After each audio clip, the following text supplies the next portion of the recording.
రంగారెడ్డి జిల్లా షాద్నగర్ మున్సిపాలిటీలోని ఆఫీసర్స్ కాలనీలో భారీ చోరీ జరిగింది. ఇంట్లోకి చొరబడి 15 తులాల బంగారం, 1,20,000 నగదు ఎత్తుకెళ్లారు దొంగలు. దీంతో పోలీసులకు ఫిర్యాదు చేశారు బాధిత కుటుంబ సభ్యులు.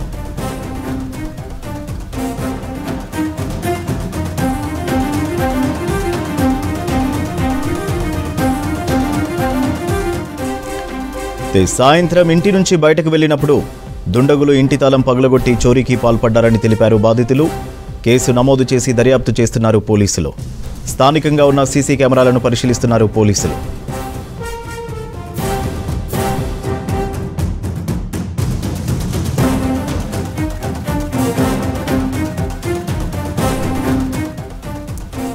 రంగారెడ్డి జిల్లా షాద్నగర్ మున్సిపాలిటీలోని ఆఫీసర్స్ కాలనీలో భారీ చోరీ జరిగింది. ఇంట్లోకి చొరబడి 15 తులాల బంగారం, 1,20,000 నగదు ఎత్తుకెళ్లారు దొంగలు. దీంతో పోలీసులకు ఫిర్యాదు చేశారు బాధిత కుటుంబ సభ్యులు.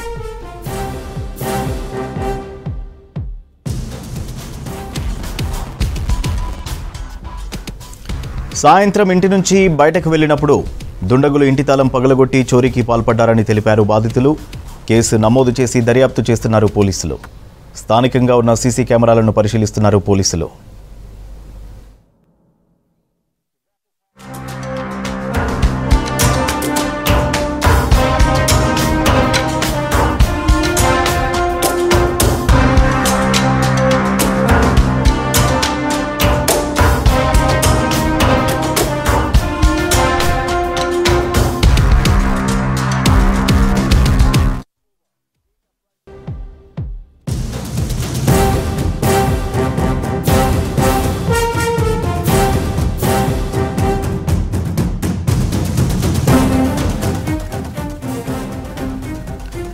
సంగారెడ్డి గవర్నమెంట్ మెడికల్ కాలేజీలో ర్యాగింగ్ కలకలం రేపింది.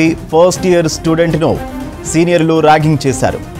ర్యాగింగ్ ఎందుకు చేశారంటూ first year student Prateek Chandra సోదరుడు సీనియర్లను ప్రశ్నించాడు. తమనే ప్రశ్నిస్తారా అంటూ సుమారు 50 మంది ఎంబీబీఎస్ సీనియర్ స్టూడెంట్స్ శాంతినగర్లోని ఫస్ట్ ఇయర్ విద్యార్థి ప్రతీక్ చంద్ర ఇంటికి వెళ్లారు. బాధిత విద్యార్థి తండ్రిపై దాడికి యత్నించారు. ఘటనలో 2 బంధించిన స్థానికులు పోలీసులకు సమాచారం ఇచ్చారు.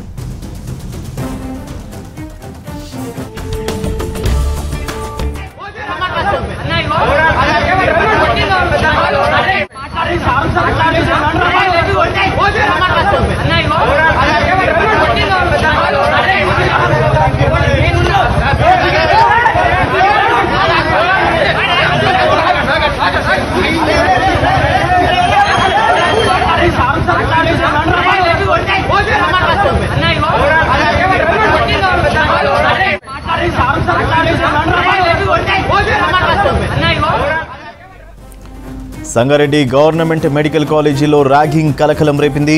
ఫస్ట్ ఇయర్ స్టూడెంట్ను సీనియర్లు ర్యాగింగ్ చేశారు. ర్యాగింగ్ ఎందుకు చేశారంటూ first year student Prateek Chandra సోదరుడు సీనియర్లను ప్రశ్నించాడు. తమనే ప్రశ్నిస్తారా అంటూ సుమారు 50 మంది ఎంబీబీఎస్ సీనియర్ స్టూడెంట్స్ శాంతినగర్లోని ఫస్ట్ ఇయర్ విద్యార్థి ప్రతీక్ చంద్ర ఇంటికి వెళ్లారు.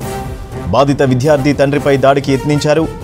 ఘటనలో 2 బంధించిన స్థానికులు పోలీసులకు సమాచారం ఇచ్చారు.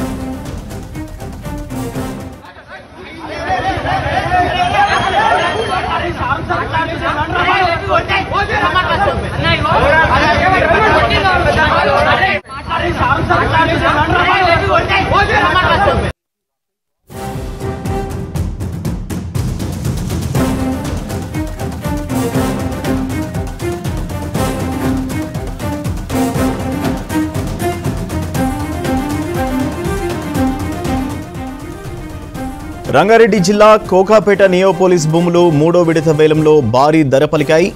ప్లాట్ నెంబర్ 19, 20లోని 8.04 ఎకరాలకు అధికారులు ఈ వేలం నిర్వహించారు.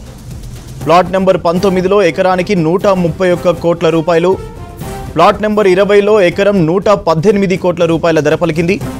హెచ్ఎండిఏకు 1000 కోట్ల రూపాయల ఆదాయం వచ్చింది.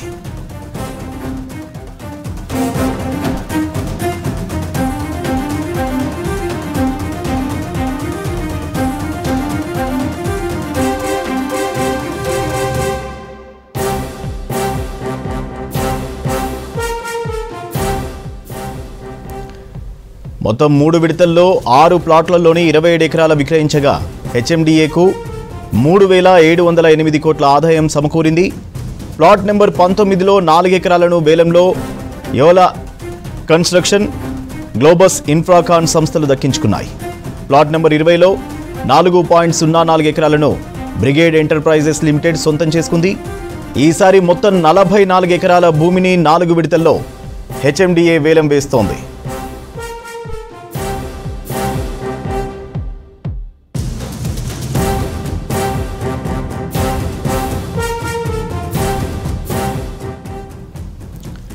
రంగారెడ్డి జిల్లా కోకాపేట నియోపోలిస్ భూములు 3వ విడత వేలంలో భారీ ధర పలికాయి. ప్లాట్ నెంబర్ 19, 20లోని 8.04 ఎకరాలకు అధికారులు ఈ వేలం నిర్వహించారు. ప్లాట్ నెంబర్ 19లో ఎకరానికి 131 కోట్ల రూపాయలు, ప్లాట్ నెంబర్ 20లో ఎకరం 118 కోట్ల రూపాయల ధర పలికింది. హెచ్ఎండిఏకు 1000 కోట్ల రూపాయల ఆదాయం వచ్చింది. మొత్తం 3 విడతల్లో 6 ప్లాట్లలోని 27 ఎకరాలు విక్రయించగా హెచ్ఎండిఏకు 3,708 కోట్ల ఆదాయం సమకూరింది. ప్లాట్ నెంబర్ 19లో 4 ఎకరాలను వేలంలో యోలా కన్స్ట్రక్షన్స్, గ్లోబస్ ఇన్ఫ్రాకాన్ సంస్థలు దక్కించుకున్నాయి. ఇక ప్లాట్ నెంబర్ 20లో 4.04 ఎకరాలను బ్రిగేడ్ ఎంటర్ప్రైజెస్ లిమిటెడ్ సొంతం చేసుకుంది.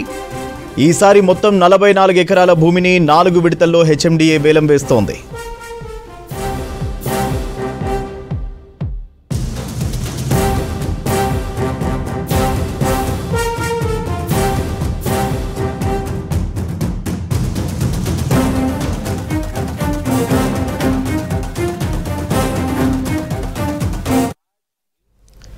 బీఆర్ఎస్ హయాంలో కుప్పకూలిన రెవెన్యూ వ్యవస్థను 2 ఏళ్లలో పునర్నిర్మించామన్నారు మంత్రి పొంగులేటి.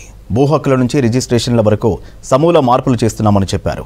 2,29,00,000 సర్వే నెంబర్లకు భూధార నెంబర్ కేటాయింపు చర్యలు తీసుకుంటున్నామని చెప్పారు. 373 నక్షా గ్రామాల్లో రీసర్వేకు సన్నాహాలు చేపట్టామన్నారు.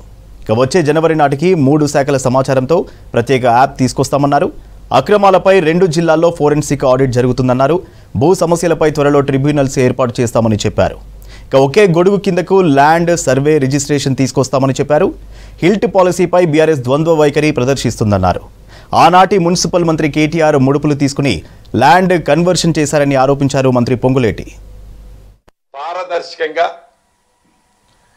ఏ ఎన్ఏసి సంస్థ అయితే భూభారతి చట్టం ద్వారా వచ్చిన ఈ వ్యవస్థని నడుపుతుందో ఈనాడు ఆ ఎన్ఏసికే ఈ యాప్ని అప్గ్రేడేషన్ చేసే అంశాన్ని కూడా హ్యాండ్ ఓవర్ చేశాం. నూతన సంవత్సరం జనవరి 15th నుంచి 30th లోపు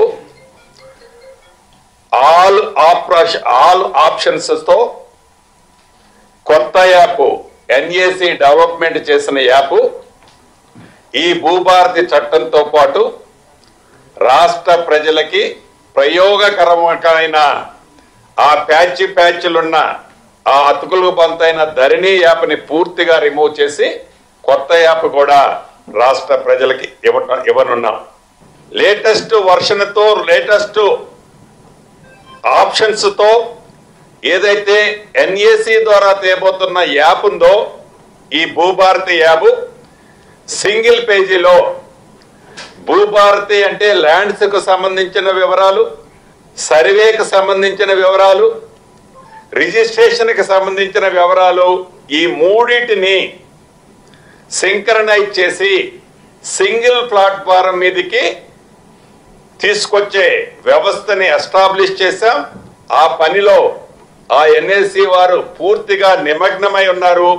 రాబోయే కొద్ది రోజుల్లో వాటిని కూడా ప్రజలకి మంచి జరిగే విధంగా వాటిని కూడా తీసుకొస్తున్నామని. గత 10 ఏళ్లలో రాష్ట్రంలో రసాయన ఎరువుల వినియోగం పెరిగిందన్నారు మంత్రి తుమ్మల నాగేశ్వరరావు. రైతులు ఆరోగ్యకరమైన పంటలు పండించాలని సూచించారు. రంగారెడ్డి జిల్లా కనుహ శాంతివనంలో ఆసియా పీజీపీఆర్ సొసైటీ ఆధ్వర్యంలో మహా కిసాన్ మేళా ఏర్పాటు చేశారు. అనంతరం జిల్లాల నుంచి ఎంపిక చేసిన ఆదర్శ రైతులకు రైతురత్న అవార్డులను అందజేశారు మంత్రి తుమ్మల. మహా కిసాన్ మేళాలో ఏర్పాటు చేసిన 70 స్టాల్స్ రైతులను ఆకట్టుకున్నాయి. ఈ కార్యక్రమంలో PGPR society chairman MS Reddy, రైతు కమిషన్ చైర్మన్ కోదండరెడ్డి, మాజీ సిబిఐ డైరెక్టర్ కార్తికేయన్తో పాటు రైతులు పాల్గొన్నారు. ఆయన ఉన్నతమైనటువంటి జీవితాన్ని రైతుల కోసం, భూమి కోసం, భవిష్యత్తు కోసం ఆయన జీవితాన్ని ఈ యొక్క హరిత విప్లవం కోసం, ఈ భూమిని బతికించడం కోసం, ఈ పచ్చని చెట్ల కోసం, ఈ రైతుల జీవితాల్లో చిరునవ్వుల కోసం ఈ యొక్క మహాసంకల్పానికి కారకుడైనటువంటి ఎంఎస్ రెడ్డి గారికి మీ అందరి తరపున రాష్ట్ర ప్రభుత్వ పక్షాన ధన్యవాదాలు తెలియజేస్తున్నాం. ఈ జాతి భవిష్యత్తుకు కావలసినటువంటి భూమిని మనం నిర్వీర్యం చేస్తున్నాం. తెలిసో తెలియకో దానిని మనం రక్షించుకోకపోతే ఈ సమాజమే చచ్చిపోతుంది, దేశమే చనిపోతుంది అని చెప్పే సూత్రానికి దాన్ని బతికిస్తున్నటువంటి మీ ఆదర్శ రైతులకి ఈరోజు రైతు రత్న అవార్డుల్ని మీకు ఇవ్వటం అని అంటే ఆ విధానాన్ని కొనసాగించి రైతులందరూ ఆ పద్ధతుల్లోకి రావాలి, సేంద్రియ వ్యవసాయంలోకి రావాలి. తద్వారా ఈ మానవాళికి భావి జీవితాన్ని ఇవ్వాలి. ఈ కొత్త పద్ధతి ఏం కాదు, మన తాతలు చేసిన వ్యవసాయం చేస్తే మనం ఖచ్చితంగా చేసినట్టు. ఇప్పుడున్నటువంటి పద్ధతులు అవలంబిస్తే ఈ సమాజానికి వినాశనానికి దగ్గరగా ఉంటాం. మనం కూడా ఎంఎస్ రెడ్డి గారి బాటలోకి వెళ్ళకపోతే మనకు కూడా అదే గతి పట్టే అవకాశాలు ఉన్నాయి. మట్టి మరియు శాస్త్ర విజ్ఞానం మధ్య వంతెనగా పనిచేయడము, గ్రామాలు విశ్వవిద్యాలయాల మధ్య సంధానకర్తగా వ్యవహరించడము, భూమి భవిష్యత్తులపై విశ్వాసము పెంచడము. ఈరోజు నేను మాట్లాడుతున్న ఈ మాటలు నా మనస్సు అంతరాల నుంచే వస్తున్నవి. నేను పుట్టింది ఒక చిన్న గ్రామములోని రైతు కుటుంబములో. మా వారి కొరకు ఒక్కడినై జీవించే జీవితము నాది. తరువాత ప్రపంచము నన్ను ఆహ్వానించింది. సంధానాలు, పరిశోధనలు, PGPR, bio fertilisers, bio pesticides, micro వ్యవసాయము ఇలాంటి వాటిపైన పనిచేసుకుంటూ 40 పైగా దేశాలలో తిరిగాను. నా ప్రతి ప్రయాణము తర్వాత నాకు వినిపించిన స్వరము మాత్రం ఒక్కటే, అదే నీ మట్టికి తిరుగు వెళ్ళు, నీ రైతు రుణము తీర్చు అన్నదే ఆ స్వరము. అన్నపూర్ణాదేవి ఉంది. ప్రతి రైతు భార్య అన్నపూర్ణాదేవి. ఆమె అనుమతి ఉంటేనే రైతు అందరికీ అన్నం పెట్టగలుగుతాడు. అమ్మలగన్నయమ్మ, మూలపుటమ్మ అన్నపూర్ణాదేవి. అటువంటి అన్నపూర్ణాదేవికి సఖుడైన శివుడే రైతు. అటువంటి రైతుకు జయము కలుగుగాక. ఆసియా పీజీజీఆర్ సమితికి జయము జయము జయము.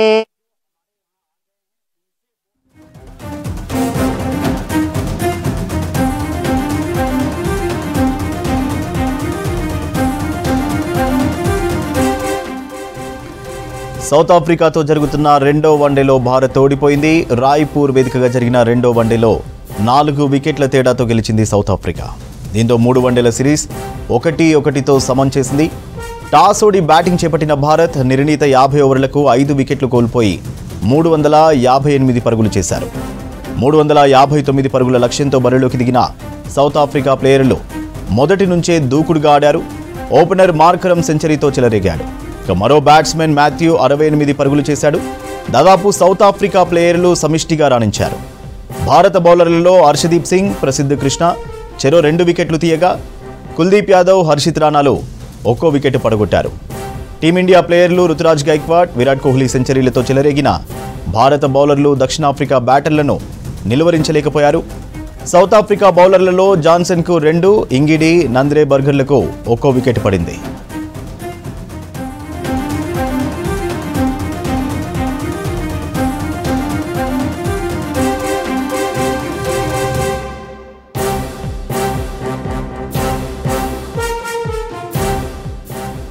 సౌత్ ఆఫ్రికాతో జరుగుతున్న రెండో వన్డేలో భారత్ ఓడిపోయింది.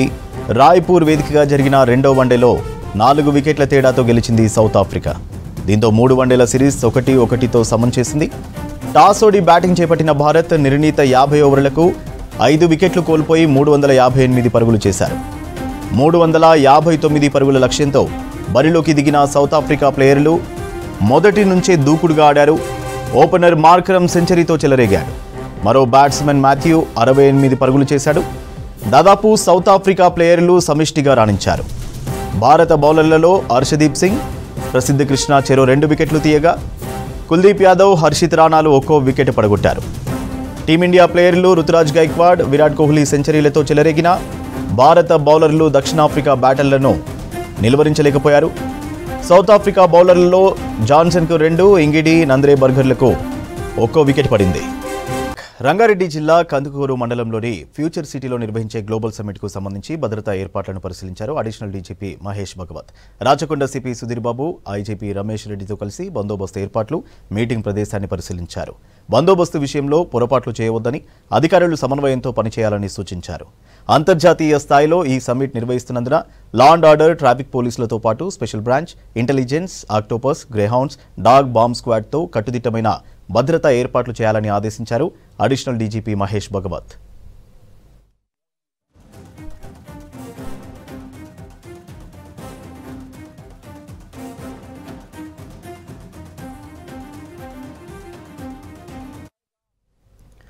హైదరాబాద్ చాంద్రాయనగుట్ట ఫ్లైఓవర్ కింద ఆటోలో 2 యువకులు అనుమానాస్పద స్థితిలో మృతి చెందారు.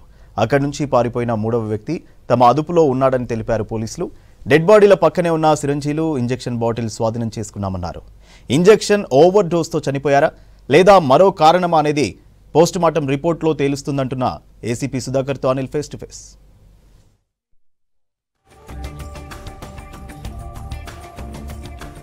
హైదరాబాద్ నగరంలోని చాంద్రాయనగుట్ట పోలీస్ స్టేషన్ పరిధిలో చాంద్రాయనగుట్ట ఫ్లైఓవర్ పక్కన నిన్న 2 వ్యక్తులు అంటే ఈరోజు ఉదయం 8 గంటల ప్రాంతంలో 2 అనుమానాస్పదంగా మృతదేహాలు లభ్యమయ్యాయి. సో వాటికి సంబంధించినటువంటి డీటెయిల్స్ ఏంటి, సో అసలు ఎవరు, ఎందుకు అక్కడ పడి ఉన్నారు, సో ఆటోలోనే ఎందుకున్నారు, సో ఇట్లాంటి విషయాలన్నీ మరిన్ని విషయాలు తెలుసుకుందాం. మనతో పాటు ఏసీపీ సుధాకర్ సార్ ఉన్నారు, వారి మాటలు తెలుసుకుందాం. సార్, 2 వ్యక్తులు ఎక్కడి వారు, అసలు మీకు ఏ సమయానికి అక్కడ మృతదేహాలు లభ్యమైందని సమాచారం వచ్చింది?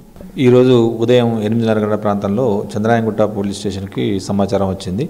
సమాచారం ఏంటంటే చంద్రాయనగుట్ట ఫ్లైఓవర్ కింద ఒక ఆటోలో 2 యువకులు అన్కాన్షియస్ స్టేజ్లో ఉన్నారు అనే సమాచారం రాగా అటు సమాచారం మీద చంద్రాయనగుట్ట ఎస్ఐ శ్రీనివాసు అటు జాగాకు వెళ్ళి ఆ ఆటోలో ఉన్నటువంటి 2 వ్యక్తుల్ని లేపడానికి ప్రయత్నం చేసింది. కానీ ఎట్టి పరిస్థితి వాళ్ళ దగ్గర స్పందన రాలేదు. ఇమ్మీడియట్లీ వాళ్ళు ఎవరు అని తెలుసుకోగా వాళ్ళు ఒక వ్యక్తి జహాంగీర్, ఇతను పహాడీ షరీఫ్ చెందినటువంటి వ్యక్తి, ఇంకో వ్యక్తి ఇర్ఫాన్, ఇతను రియాసత్ నగర్, సంతోష్ నగర్ ప్రాంతం వ్యక్తిగా గుర్తించడం జరిగింది. తర్వాత వెంటనే వాళ్ళ యొక్క పేరెంట్స్కు ఇన్ఫామ్ చేసినాం. పేరెంట్స్ వచ్చి వాళ్ళని గుర్తించడం జరిగింది. తర్వాత మేము ఆ బాడీని అన్నీ కూడా క్లూస్ టీమ్ పిలిపించి చెక్ చేసినాం. ఒంటిపైన ఎలాంటి గాయాలు కానీ అలాంటివి ఏం లేవు. అనుమానాస్పద మృతిగా మేము కేసు నమోదు చేసుకొని 2 బాడీలను కూడా పోస్ట్మార్టం కొరకు ఉస్మానియా హాస్పిటల్కి పంపించడం జరిగింది. పోస్ట్మార్టం నిమిత్తం ఏ విధంగా చనిపోయారు, అసలు ఏందనేది కారణాలు తెలుసుకొని తర్వాత తదుపరి చర్య తీసుకోవడం జరుగుతుంది. అంటే అక్కడ ఇంజక్షన్లు దొరికినాయని చెప్తున్నారు. ఎన్ని ఇంజక్షన్లు దొరికినాయి, అవి అందులో ఎట్లాంటి లిక్విడ్ దొరికింది? యాక్చువల్గా ఆటో ఉన్నటువంటి ప్రదేశం, ఆగి ఉన్న ప్రదేశంలో ఒక 3 ఇంజక్షన్లు దొరికినాయి. 3 నీడిల్స్ ప్లస్ ఒక ఇంజక్షన్ బాటిల్ దొరికింది. దాన్ని కూడా మరి వాళ్ళు సేవించారా లేదా అనేది మనం ఎఫ్ఎస్ఎల్ పంపించిన తర్వాతనే ఆ ఫ్లూయిడ్స్ ఏమున్నాయి అనేది బాడీలో కొన్ని ఫ్లూయిడ్స్ కలెక్ట్ చేసి వాటిని ఇక్కడ దొరికినటువంటి ఇంజక్షన్లు కూడా ఎఫ్ఎస్ఎల్ పంపడం జరుగుతుంది. అప్పుడు మనకు వీళ్ళు ఇంజక్షన్లు కన్జ్యూమ్ చేసిరా లేదనే విషయం కూడా తెలుస్తుంది. 2 వ్యక్తులకు సంబంధించి కూడా ఏమైనా గతంలో ఇక్కడ ఈ పోలీస్ స్టేషన్లో ఏమైనా కేసులు నమోదయ్యాయా, లేదంటే వారు ఏమైనా గంజాయి లాంటివి ఏమైనా తీసుకున్న ఏమైనా సమాచారం ఉందా? యాక్చువల్ వాళ్ళిద్దరు కూడా ఇక్కడికి సంబంధించినట్టు వాళ్ళు గారు. ఒక వ్యక్తి ఏమో పహాడీ షరీఫ్ ఏరియా చెందిన వ్యక్తి, ఒక వ్యక్తి ఏమో సంతోష్ నగర్. వాళ్ళిద్దరి పైన మా దగ్గర మాత్రం అలాంటి గంజాయి తీసుకున్న అలాంటి అయితే కేసులు అయితే మా దగ్గర ఏం లేవు ప్రస్తుతానికి. అంటే ఎఫ్ఎస్ఎల్ ల్యాబ్లో ఎప్పటివరకు దీంట్లో ఏం వాడిరు అనేది తెలిసేటువంటి అవకాశం ఉంటుంది? ఖచ్చితంగా మేము ఈ పోస్ట్మార్టం సమయంలో అక్కడ ఉన్నటువంటి కొన్ని ఫ్లూయిడ్స్ ప్రిజర్వ్ చేయిస్తాం. వాటితో పాటు వీటిని కూడా శాంపిల్ పంపించేసి ఈ రెండింటిని కంపేర్ చేసి బాడీలో ఇవేమైనా ఉన్నాయనేది తెలుస్తుంది. అప్పుడు మనకు క్లారిటీగా ఏమి తీసుకున్నారనేది తెలుస్తుంది. అంటే 3 ఇంజక్షన్లు లభ్యమయ్యాయని తెలిసింది. సో 3వ వ్యక్తి ఎవరు, అతను ఏమన్నా మీ ఆచూకీ అంటే మీ దొరికాడా? అతను అది ఇన్వెస్టిగేషన్ జరిగింది. యాక్చువల్గా మాకు సమాచారం ప్రకారం 3వ వ్యక్తి వాళ్ళతో పాటు ఉన్నాడు. అతన్ని తీసుకొచ్చి అతను కూడా ఎందుకు ఎవరెవరు తీసుకురు, ఎక్కడెక్కడ తీసుకొచ్చారు అనే విషయం అతని ద్వారా రాబడతాం మేము. అంటే ఇట్లాంటి స్టెరాయిడ్కి సంబంధించి అక్కడ అసలు వారికి ఎక్కడ దొరికాయి అంటారు? బయట ఇవి దొరుకుతుంటాయా సహజంగా అట్లాంటివి ఇంజక్షన్లు? యాక్చువల్గా ఇది అక్కడ దొరికింది అది స్టెరాయిడ్ కాదు. యాక్చువల్గా మా పెయిన్ కిల్లర్కి సంబంధించినట్టు వాడే ఇంజక్షన్ లాగా ఉంది. అది న్యాచురల్గా మెడికల్ షాప్లో దొరికే ఇంజక్షనే. అది ఎట్లా ఇచ్చిర్రు, మెడికల్ ప్రిస్క్రిప్షన్ తోటి ఇచ్చిరా, ప్రిస్క్రిప్షన్ లేకుండా ఇచ్చిరా అనేది మేము ఇన్వెస్టిగేషన్లో ఐడెంటిఫై చేస్తాం. సో మొత్తానికి ఈ ఇద్దరి వ్యక్తులకు సంబంధించి మాత్రం FSL ల్యాబ్ నుంచి వచ్చిన డేటా అంటే ఆ రిపోర్ట్ ఆధారంగా ఎట్లా జరిగింది, ఏం తీసుకున్నారు అనేది పోలీసులు మరిన్ని వివరాలు తెలిసేటువంటి అవకాశం ఉంటుంది. ఇంకా మరోవైపు 3 ఇంజెక్షన్స్ అక్కడ లభ్యమయ్యాయి కాబట్టి ఆ 3వ పర్సన్ని కూడా పిలిచి అంటే పోలీసులకు ఇప్పటికే చిక్కినట్టు తెలుస్తుంది. సో అతన్ని మరిన్ని వివరాలు కూడా తెలిస్తే అసలు ఏం తీసుకున్నారు, ఎక్కడ తీసుకున్నారు, ఓవర్ డోస్ కావడం వల్లనే వీళ్ళు మృతి చెందారనే విషయాలు పూర్తి విషయాలు మాత్రం FSL ల్యాబ్ నుండి వచ్చిన రిపోర్ట్ ఆధారంగా చెప్తామంటున్నారు పోలీసులు. Journalist Prashant Anil, V6 news, Hyderabad. Millet వల్ల కలిగే ప్రయోజనాలను మన పెద్దోళ్ళు చెబుతుంటే లైట్ తీసుకునే వాళ్ళం. కానీ ఇప్పుడు మిల్లెట్స్కు డిమాండ్ పెరుగుతోంది. చిరుధాన్యాలతో ఆరోగ్య ప్రయోజనాలు ఉండడంతో ప్రపంచవ్యాప్తంగా వీటి వాడకం పెరుగుతోంది. కొర్రలు, రాగులు, సజ్జలు, అరికెలను తినడానికి ఆసక్తి చూపిస్తున్నారు ప్రజలు. కానీ ఇప్పుడు కొర్రల్లో మరో రకం ఆవిష్కరణ కానుంది. ఈ వంగడం వచ్చాక మిల్లెట్స్కు మరింత ఆదరణ పెరిగే అవకాశం ఉందంటున్నారు ప్రొఫెసర్లు. అంతర్జాతీయ మిల్లెట్ సంవత్సరం 2023లో ప్రచారం చేయడంతో మిల్లెట్స్ గురించి ప్రజల్లో అవగాహన పెరిగింది. ఇక కొర్రలు, రాగులు, సజ్జలు, అరికెలను ప్రతి ఒక్కరూ ఆహారంలో భాగం చేసుకునేందుకు వీలుగా HCUలోని millet research lab genome editing ద్వారా నూతన వంగడాలను సృష్టిస్తుంది. కొర్రల్లో ఫైటిక్ యాసిడ్ ఎక్కువగా ఉండి జీర్ణక్రియ మందగించేలా చేస్తుంది. అందుకే ఎక్కువ మంది దీనిని తినేందుకు ఇష్టపడరు. దీంతో ఫైటిక్ యాసిడ్ తగ్గించి జీనోమ్ ఎడిటింగ్ ప్రక్రియను చేపట్టారు సైంటిస్టులు.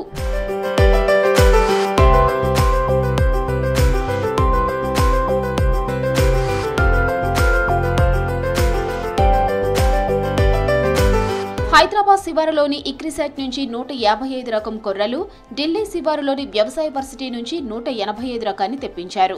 ల్యాబ్లో ప్రయోగాల ద్వారా 155 రకంలో ఫైటిక్ యాసిడ్ను 70%కి, 185 రకంలో 81%కి తగ్గించారు. వాటితో కొత్త రకం వంగడాలను సృష్టించారు HCU ప్రొఫెసర్లు. 5 సంవత్సరాలు పరిశోధన చేసి సృష్టించిన కొత్త వంగడం తినడంతో పోషకాహార లోపం తగ్గుతుందంటున్నారు ప్రొఫెసర్లు. So majorly we focus on foxtail millet. In foxtail millet we are working on its climate resilient traits, and also we work on understanding its nutritional qualities. In nutritional qualities we are finding that foxtail millet is rich in nutrition, but only thing is that it has one anti-nutrient compound called phytic acid. This phytic acid actually inhibits the bioavailability of micronutrients when we consume. So we wanted to reduce the phytic acid content, so we use an approach called genome editing. Before research, foxtail millet is rich in micronutrients naturally. It is also rich in resistant starch, which is good for diabetic people. Now after our research, when we have reduced the phytic acid content, now when somebody consumes this foxtail millet, they will get more micronutrients compared to how it was before. So that is the difference that we have made. పరిశోధనలు పూర్తి చేశాక కొత్త రకం కొర్రలు మార్కెట్లోకి తీసుకొస్తామన్నారు ప్రొఫెసర్లు. రైతులు కొర్రలు పండించేందుకు విత్తనాలు అందిస్తామన్నారు. రానున్న రోజుల్లో కొర్రలు పండించే రైతుల సంఖ్య పెరుగుతుందంటున్నారు ప్రొఫెసర్లు. తుక్కుగూడ మున్సిపాలిటీని చార్మినార్ జోన్లో కాకుండా ఎల్బీనగర్ జోన్లో కలపాలని జీహెచ్ఎంసీ కమిషనర్ ఆర్వి కర్ణన్ను కలిసి వినతిపత్రం ఇచ్చారు వివిధ పార్టీల నేతలు. ఎల్బీనగర్ తమకు దగ్గరగా ఉండడంతో ఇక్కడి ప్రజలు ఇబ్బందులు పడరని తెలిపారు. రీసెంట్గా మున్సిపాలిటీగా మారిన తుక్కుగూడ ఇప్పుడిప్పుడే అభివృద్ధి చెందుతుందన్నారు. అయితే చార్మినార్ దూరంగా ఉండడం వల్ల ఇబ్బందులు పడతామని కమిషనర్కు తెలిపారు నేతలు. టీఆర్ఎస్, బీజేపీ, టీఆర్ఎస్, కాంగ్రెస్ 3 పార్టీలు కలిపేసేసి ఒక జేఏసీగా ఏర్పడి సమావేశం జరపడం జరిగింది. నిన్న విషయం ఏంటంటే ఈ తుక్కుగూడ మున్సిపాలిటీ ఏదైతే మనకు ఎయిర్పోర్ట్ గేట్ ముందున శ్రీశైలం హైవేలో ఉంటుందో దాన్ని జిహెచ్ఎంసీలో మెర్జ్ చేస్తున్నామనే సమాచారం మనం వివిధ ప్రసార మాధ్యమాల ద్వారా తెలుసుకోవడం జరిగింది. మేము ఇక్కడ దాని విషయంలో మేము జిహెచ్ఎంసీ కమిషనర్ గారికి ఒక రిప్రజెంటేషన్ ఇవ్వడానికి రావడం జరిగింది. ఇక్కడికి మేము తుక్కుగూడ మున్సిపాలిటీని జిహెచ్ఎంసీలో విలీనం చేయడాన్ని మేము వ్యతిరేకిస్తున్నాం. మొత్తం అక్కడ ప్రజలందరూ కూడా వ్యతిరేకిస్తున్నారు. ఎందుకంటే తుక్కుగూడ మున్సిపాలిటీ ఏర్పడ్డదే 2018లో 20లో ఎలక్షన్లు జరిగినాయి. ఒకటేసారి ఎలక్షన్ జరిగింది. ఇప్పటికీ చాలా భూమి ఖాళీగా ఉంది. అక్కడ వ్యవసాయం చేసుకుంటే వాళ్ళు చాలామంది ఉన్నారు. ఇంకా ఫుల్ఫిల్గా అంటే పబ్లిక్ కాలనీస్ అనేటివి అక్కడ రాలేదు. ఇంకా అది గ్రామీణ మున్సిపాలిటీ చేసినప్పుడు కూడా గ్రామీణ వాతావరణం ఉంది అక్కడ. దీన్ని తీసి జిహెచ్ఎంసీలో కలపడం ద్వారా మాకు ఇబ్బంది ఏంటంటే ప్రతి పనికి మేము ఇక్కడ జిహెచ్ఎంసీకి రావాలంటే ఇబ్బంది. కూడా పరిశ్రమ అగ్రికల్చర్ ఇంకా కూడా ఇప్పుడిప్పుడే అభివృద్ధి చెందుతుంది. ఇప్పుడిప్పుడే పురపాలక సంఘంగా మొన్ననే 18లో అయ్యింది. అదే అయిన తర్వాత అకస్మాత్తుగా ఏమైందంటే మేము సాంఘిక మాధ్యమాల ద్వారానే మేము తెలుసుకోవడం జరిగింది. ఇది నిజమా అబద్ధం అనేది మాకు కూడా క్లారిటీగా లేదు. కాకపోతే సాంఘిక మాధ్యమాల ద్వారా పేపర్ ద్వారా తెలుసుకోవడం జరిగింది. ఈ చార్మినార్కు మాకు ఎలాంటి కూడా కనెక్షన్స్ అసలు లేదు. మాది మహేశ్వరం కాన్స్టిట్యున్సీ ఆర్కేపురం నుంచి మొదలుకుంటే మహేశ్వరం దాకా కందుకూరు వరకు కూడా మహేశ్వరం వస్తుంది. ఇప్పుడు ప్రస్తుతం ఎమ్మెల్యే సబితా ఇంద్రెడ్డి కూడా అక్కడ ఉన్నారు. మాకు ఏమి ఇంటిమేషన్ లేకుండా అసలు ఏమి కొంచెం తెలియనియకుండా అసలు దాంట్లో మాకు మెడి చేయడం జరిగింది. కాబట్టి ఇట్లాంటిది మాకు అభివృద్ధిని అడ్డుకోవాలని మాకు ఎక్కడ కూడా లేదు. మాకు కూడా ప్రపోజల్ కావాలనే ఉంది, గ్రేటర్ హైదరాబాద్ కావాలనే ఉంది. కాకపోతే ఈ చార్మినార్ ప్రాంతం కాకుండా ఎల్బీనగర్లో కలిపితే మాకు నగరంలోని పారిశ్రామిక కాలుష్యం ప్రజారోగ్యానికి ముప్పుగా మారుతోంది. పారిశ్రామిక వాడల్లో చాలా వరకు నిబంధనలు పాటించకపోవడంతో పర్యావరణం కలుషితమవుతోంది. పరిశ్రమల నుంచి విడుదలయ్యే రసాయనాలు నాలాలకు తరలిస్తున్నారు. దీంతో ఆయా డ్రైనేజీలు పూర్తిగా పాడవడంతో పాటు చుట్టుపక్కల వారు ఇబ్బందులు పడుతున్నారు.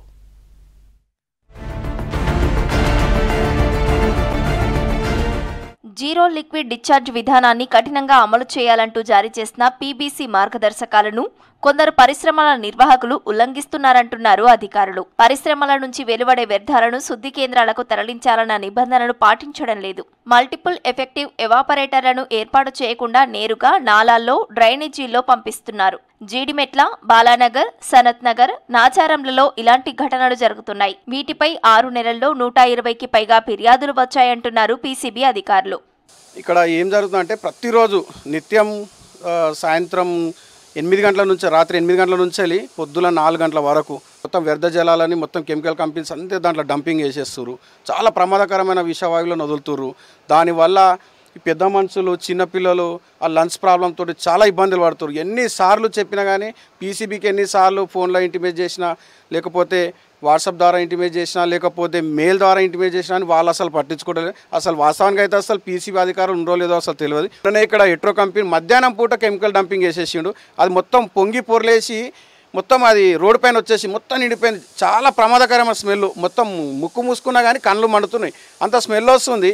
పోయి అధికారులకు చెప్పినాము, ఆల్రెడీ పీసీబీ మొత్తం ఆ డిపార్ట్మెంట్ మొత్తం పిలిచినాము, లొల్లి చేసినాం, ఆడ చేసినాం. అయినా వాళ్ళు ఖాళీ రిసెప్షన్లో వెళ్ళేసి మాట్లాడుకొని ఏం చేసిరో తెలియదు. సరే మేము మాట్లాడతాం, మీరు లోపలికి రావద్దని చెప్పేసి మమ్మల్ని బయటకు పెట్టేసి వాళ్ళు లోపల మాట్లాడుకొని మాకు ఎవరికి అసలు ఇప్పటిదాకా ఎట్లాంటి ఇంటిమేషన్ కూడా లేదు. ఇది జరిగి కూడా దగ్గర ఒక వారం రోజులు, అంతకంటే ఎక్కువ ఏం కాలేదు. కన్సెంట్ ఫర్ ఆపరేషన్ అనుమతులు లేకుండా నడుస్తున్న పరిశ్రమలతో రోజు రోజుకు సమస్యలు పెరిగిపోతున్నాయి. పరిశ్రమ వ్యర్థాలను డ్రమ్ముల్లో నింపి నాలాలు, డ్రైనేజీల్లో పారబోస్తున్నారు.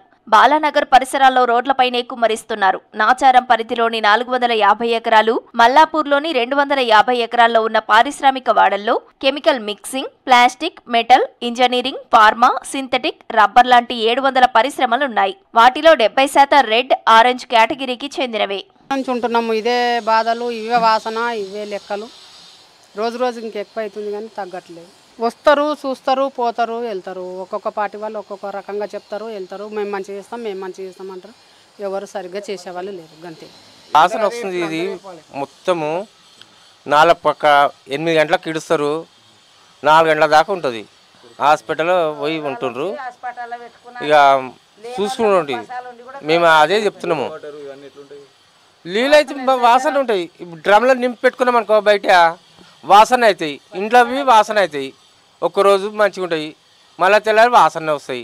ఈ ప్రాంతాల్లోని పరిశ్రమల నుంచి వెలువడే వ్యర్థాలను బోడుప్పల్లోని సీఈటీపీకి తరలించాలన్న నిబంధనలున్నాయి. సీఈటీపీలో మాత్రం 200 పరిశ్రమలే రిజిస్టర్ అయి ఉన్నాయి. 180 ట్యాంకర్ల సామర్థ్యం ఉన్న ఈ ప్లాంట్కు 45 ట్యాంకర్లలో వ్యర్థాలను తరలిస్తున్నారు. దీనిలో 3 రోజులకు ఒకసారి 1350 లీటర్ల వ్యర్థాలను శుద్ధి చేస్తున్నారని తెలిపారు అధికారులు. దగ్గొచ్చుడు, హెల్త్ బాగలేక దవాఖానలలో పడి పెట్టుకోవాలంటే మాకు 7 కేళ్ళు వస్తాయి. కష్టాలు శాతగా అవి ఇప్పుడు మాకు పైసలు 7 కేళ్ళు వస్తాయి. ఆడ పైసలు అయిందాక డాక్టర్ చూస్తాడా, గోలికి పోతే గోలివాడు ఒట్టిగిస్తాడా? ఇక మరి ఇవన్నీ ఇబ్బందులు అంటే ఇబ్బందులు ఉన్నాయి. దీని గురించి మాకు రోగాలు వస్తున్నాయి. మా ఇండ్లలో కూడా సామాన్లు అన్నీ నల్లగా బోకులు లెక్కలు అయిపోతున్నాయి. దీని గురించే, ఈ కెమికల్ గురించే ఎంతమందికి చెప్తున్నాము. వచ్చిన వాళ్ళకి, పోయిన వాళ్ళకి అందరికి చెప్తున్నాం. ఎవరు పట్టించుకుంటలేరు మా బస్తీ గురించి. జీడిమెట్ల పారిశ్రామిక వాడలో 1200 పరిశ్రమలు ఉన్నాయి. రోజు 50 లక్షల లీటర్ల డిజాల్వ్డ్ సాలిడ్ వ్యర్థాలు, 4 లక్షల లీటర్ల హై టోటల్ డిజాల్వ్డ్ వ్యర్థాలు ఉత్పత్తి అవుతున్నాయి. అయితే ఇందులో జీడిమెట్లలో ఉన్న ట్రీట్మెంట్ ప్లాంట్కు మాత్రం అతి తక్కువ పరిశ్రమల వ్యర్థాలు వస్తున్నాయన్నారు అధికారులు. ఈ వ్యర్థాలను రోడ్లు, నాలాలు, డ్రైనేజీలో పారబోస్తుండటంతో గాలి పీల్చుకోలేక ఇబ్బందులు పడుతున్నామంటున్నారు స్థానికులు. హార్ట్కు ప్రాబ్లం వస్తుంది, లివర్కు ప్రాబ్లం వస్తుంది, ఒంట్లో బాగుంట్లేవి అన్ని వాసనకి మేము అంతా కడుపులో పోయి ముఖాలు నొప్పులు వచ్చేస్తున్నాయి. కొంతమంది చచ్చిపోయారు వాసన తట్టుకోలేక, రోగాలు వచ్చి కొంతమంది చనిపోయారు కూడా. ఇక మాకు లివర్ ప్రాబ్లం, హార్ట్ ప్రాబ్లము, ముఖాలు నొప్పి, వాసన మొత్తం కడుపులో పోయి అంతా ఎటెటో అవుతుంది. ఎండి కానీ మిత్తడి కానీ రాగి కానీ ఏ వస్తువు అయినా సరే మొత్తం నల్లగా అయిపోతుంది. వాసన తట్టుకోలేకపోతున్నాం. డోర్లు వేసుకుంటే కూడా కిటికీలో నుంచి వాసన వస్తుంది. ఆ వాసనకి ఫ్యాన్ వేసుకుంటే కూడా మాకు ఊపిరి ఆడకుంటుంది. అట్లా జరుగుతుంది. ఇంకా మందులు వాడుతూనే ఉన్నాము. రెడ్, ఆరెంజ్ కేటగిరీ పరిశ్రమల నుంచి వెలువడుతున్న వ్యర్థ జలాలను పీసీబీ అధికారులు అడ్డుకోవాలని కోరుతున్నారు ప్రజలు. టాస్క్ ఫోర్సుతో తనిఖీలు చేసి చర్యలు తీసుకోవాలంటున్నారు. నాలాలు, డ్రైనేజీల్లో పారిశ్రామిక వ్యర్థాలను పారబోస్తున్న వారిపై పీసీబీ కఠిన చర్యలు తీసుకోవాలని కోరుతున్నారు పబ్లిక్. వాసన మస్తు వస్తుంది. వాసన పొద్దుముక్తే గబ్బు వాసన, తెల్ల ఒంటరికి లేచిన వాసన, నెత్తి ఒట్టిపోతున్నది, నెత్తి తిరుగుతున్నది. మాకు వాసనకు జ్వరం వస్తుంది, పిల్లలకు మాకు రోగాలు. ఇక ఏం చేయాలి? ఎంత భరించుకుంటూ అన్నిటికీ భరించుకుంటూ ఉన్నాం. ఈడ తాకులకు, తన్నులకు, అన్నిటికీ. విష వ్యర్థాలను వెలువరించే పరిశ్రమలను ఔటర్ రింగ్ రోడ్డు బయటకి పంపాలని కృషి చేస్తోంది రాష్ట్ర ప్రభుత్వం. ఈ ప్రక్రియను స్పీడప్ చేసి పరిశ్రమలను తరలించాలని కోరుతున్నారు నగర ప్రజలు. ఇవి హమారా Hyderabad updates. Keep watching V6 news.